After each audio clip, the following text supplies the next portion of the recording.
Hi, welcome back to Coach Barnabas. It's episode 74. I'm Corey. Thanks for joining me today.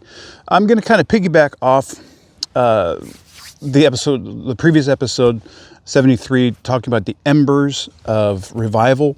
For those of you who have not seen it, I encourage you to go back and watch it. I was just sharing some thoughts and insights from an experience we had, my wife and I had, and a group, a pretty sizable group from our community who came together about a week ago for a vigil for Charlie Kirk, which was really symbolic because, none of us knew him personally, or maybe a few people had seen him publicly or whatever, but none of us really knew him. But, we were all impacted by the events from about a month ago.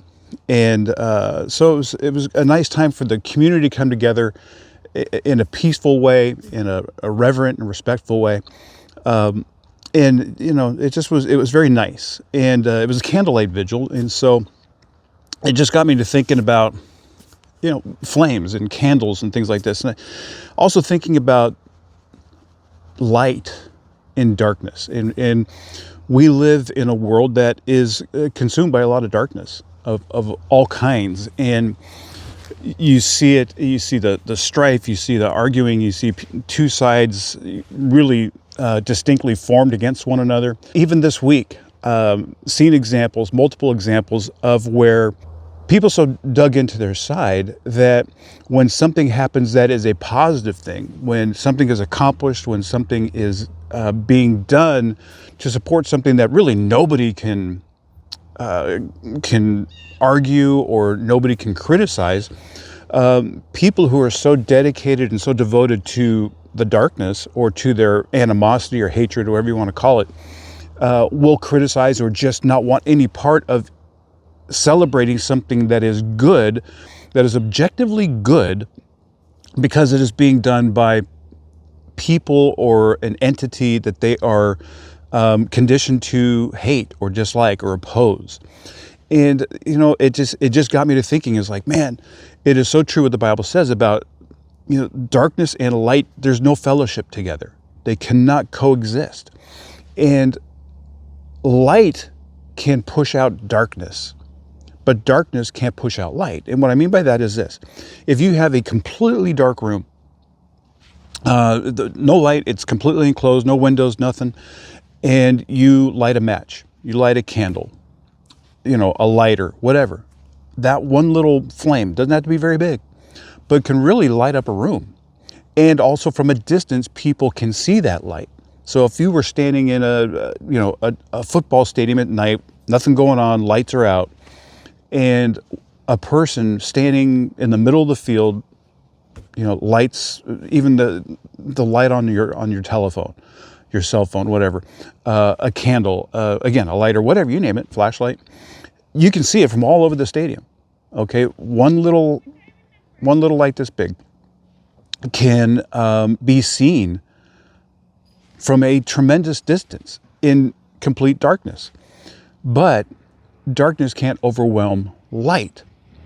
So it just got me thinking, it's like, man, light and darkness just can't fellowship together. And even when the light is doing something positive, accomplishing positive things, darkness can't celebrate it. Darkness can't participate in it. They want nothing to do with it. They distance themselves from it. They divorce themselves from even good things that they would like to criticize, the other side for not doing. When they're doing it, it's like, that's awful. I don't want any part of that.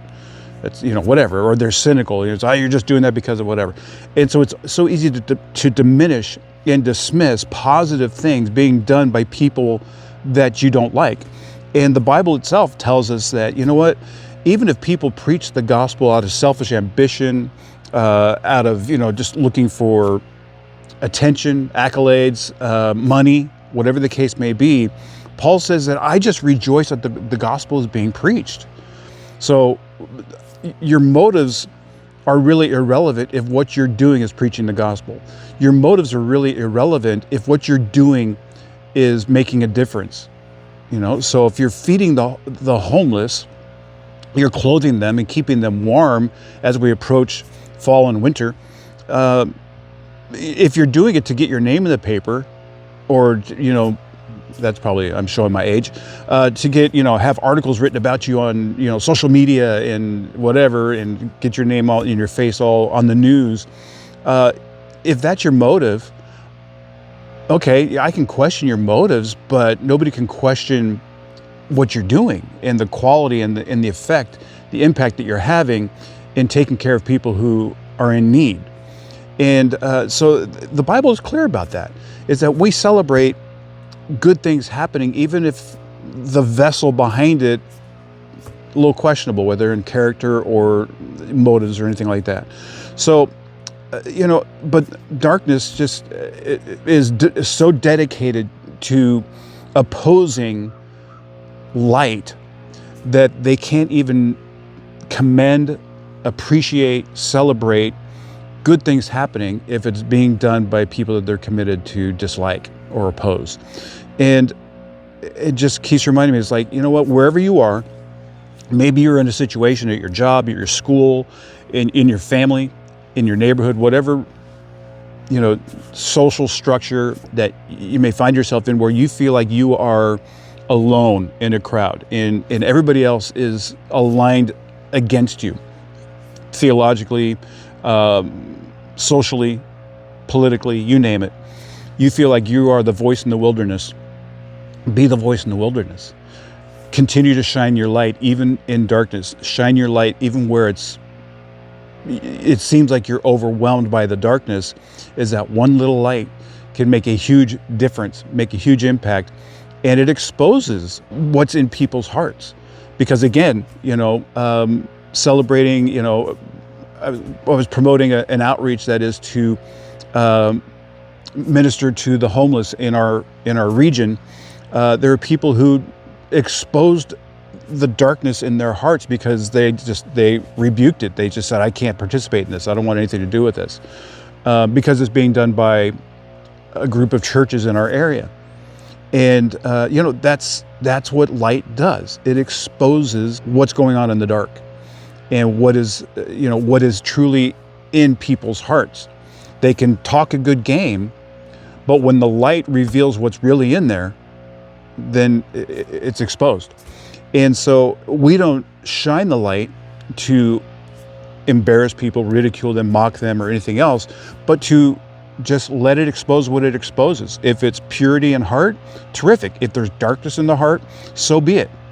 But just be the light, shine the light, speak the truth, speak it in love, but be prepared for what that one little light can do, the impact it can make. So I just want to encourage you with that, is wherever you are, no matter what you're facing, no matter what you might feel intimidated, you might feel overwhelmed, you might feel bullied, if you were to say to me, and you have to exercise wisdom, pray about it. Is God leading you to do something, say something, start something? And this week I took a little step of my own, just within my community, that I'm going to start something that is going to draw together those who are aligned with me spiritually, so we can not come together as a Bless Me Club and just pat each other on the back and learn the secret handshake. And once you learn the secret handshake, you're in. It's not an exclusive thing in that sense, but that we'd come together so we can make an impact in our community. And so we can, like the embers from a fire that go off in all different directions, and land wherever it lands, to spark something, revival, or even if one person were to respond to that and say, you know what, I want what you have. I want peace in my heart. I want to be delivered from my anxiety or my fears or my insecurities or my addictions or whatever the case may be.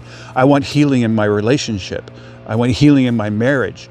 I want restoration of my relationship with my children, with my parents, whatever the case may be. Is Jesus offers all of that. There's nothing that we face today in 21st century Earth that Jesus doesn't provide the answer, that he isn't the answer. There's nothing. There's nothing that you face that people haven't already faced and conquered because of Jesus. So just be encouraged by that. Whatever it is you're facing, God is bigger than that. You plus God are a majority.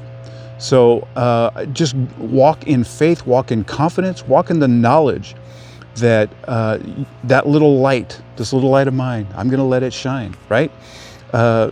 Let that be something that just lights up your soul, lights up your spirit, and emboldens you and says, you know what, I'm going to have the courage of my convictions, I'm going to have the courage of my faith.